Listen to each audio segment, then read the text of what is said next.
High, this is Tahan. Welcome to my channel Umme Habiba তোহাতো। তোমরা সবাই কেমন আছো? আশা করি তোমরা সবাই অনেক ভালো আছো।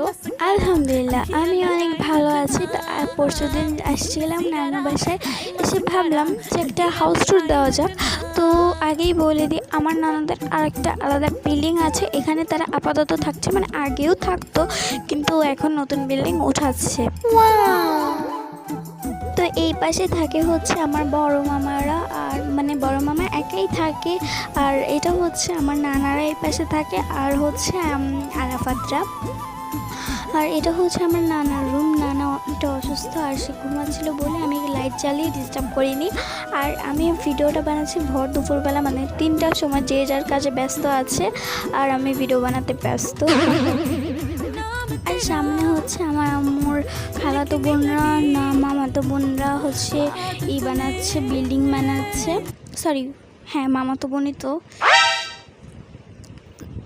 তো তারা হচ্ছে বিল্ডিং বানাচ্ছে, আর এটা হচ্ছে গাছতলা সামনে।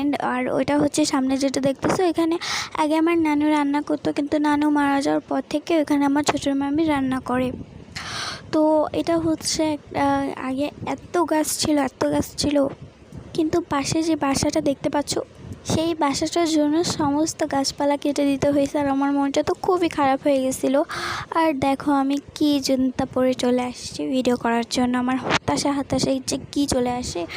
তো শোনো, যেটা বলছিলাম, পাশে যে বাসাটা, তো এই বাসাটার জন্যই সমস্ত গাছপালা কেটে ফেলতে হয়েছিল। আর এখানে অনেক গাছ ছিল, আর এখানে হচ্ছে কিছু কাঠ ছিল, ওই কাঠ দিয়ে আমরা পেরেক দিয়ে মেরে অনেক খেলনার জিনিস বানাইতাম, যেমন স্লিপার, দোলনা, অনেক কিছু বানাইছি। আর ওখান থেকে পড়ে হাত পা যে কত সিলছি, আর মার কাছে যে কত মার খাইছি।